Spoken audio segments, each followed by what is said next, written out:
हजारीबाग संसदीय सीट में इस समय असम के मुख्यमंत्री हेमंत बिस्वा शर्मा ने 400 सीट क्यों देश को चाहिए और क्यों बीजेपी को चाहिए, ये उन्होंने जनता को बताने का प्रयास किया। इस समय हमारे साथ खुद मनीष जायसवाल हैं, उनसे ही जानते हैं। 400 सीट पाने का लक्ष्य जो है वो बताया, क्लेरिफिकेशन किया हेमंत बिस्वा शर्मा ने। देखिए, इसमें संदेह कहाँ है।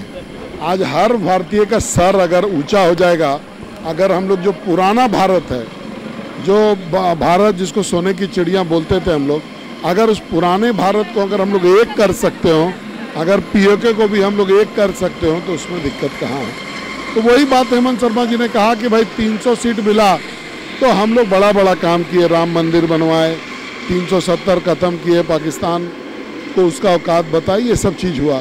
अब 400 आएगा तो उससे भी बड़ा बड़ा काम होगा। और इस देश को जो चाहिए, इस देश का जो बड़ा जो तड़पन पहले से रहा है, उन सब चीज़ों पर भी अभी काम होगा। जी, एक बात शर्मिंदगी के लिए है झारखंड के लिए। उन्होंने कहा, असम के मुख्यमंत्री हैं, उन्होंने कहा कि जो झारखंड है वो पूरे देश में भ्रष्टाचार के लिए जाना जा रहा है। ये तो झारखंड वासियों के लिए यूँ कहा जाए कि सुखद अनुभव नहीं है। हम लोगों के लिए काला दाग है और हम लोग महसूस करते हैं जब पहले जाते हैं, जब यही रघुवर जी के समय में हम लोग जाते हैं तो ये झारखंड प्रदेश विकासशील प्रदेश माना जाता था। झारखंड प्रदेश में धोनी के नाम से सम्मान था, लेकिन आज के दिन में लोग पूछते हैं, कह रहे ये वही स्टेट है ना जहाँ का मुख्यमंत्री जेल गया है, जहाँ भ्रष्टाचार का नया नया आयाम लिखा जा रहा है, यही है वही स्टेट है।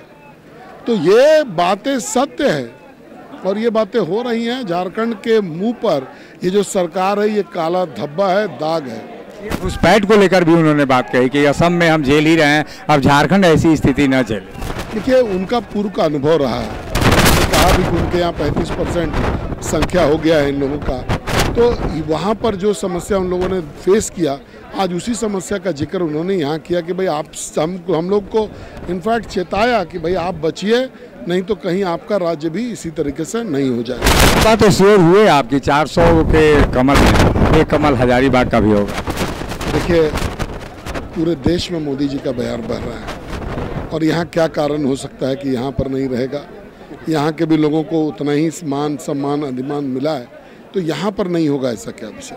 हजारीबाग तो पुराना गढ़ रहा है, ऐसे में मार्जिन कुछ बढ़ेगा और जो पिछला रिकॉर्ड है टूटेगा। क्योंकि हम लोग मार्जिन पर काम नहीं करते हैं।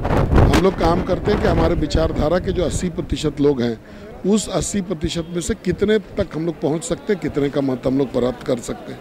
ये अहंकार की भावना कि इतना वोट से हम जीत रहे हैं, इतना वोट से जीत रहे हैं, ये सही नहीं है। हम अपने विचारधारा की लड़ाई लड़ते हैं और अपने विचारधारा के लोगों को चाहते हैं कि वो एक जगह रहें, सुरक्षित रहें। बता रहे थे कि आंखों की नहीं बल्कि विचारधारा की ये लड़ाई लोकसभा चुनाव में है। अब देखना है कि जब मतदान होगा उसके बाद जो परिणाम आएगा उसमें हजारीबाग की जनता मनीष जायसवाल को कितना नंबर देती है। सहयोगी शिल्पी के साथ अशोक कुमार, मुखर संवाद, रामगढ़। मिनी लंदन मैक्लुस्कीगंज प्रकृति की गोद में बसा ड्रीम डेस्टिनेशन आपका कर रहा है इंतजार। आइए अपने यादगार लम्हों को बिताइए ड्रीम डेस्टिनेशन में। राजधानी रांची से महज 50 किलोमीटर दूर आपका अपना ड्रीम डेस्टिनेशन। जब टूटती है आस, जब थकती है सांस, जब रूठते हैं अपने, मुंह मोड़ता है जमाना, जब अंगड़ाई लेता है संकल्प, फिर बनती है कहानी, बनते हैं अनमिट निशान। देखिए मेरे साथ संघर्ष की दास्तां।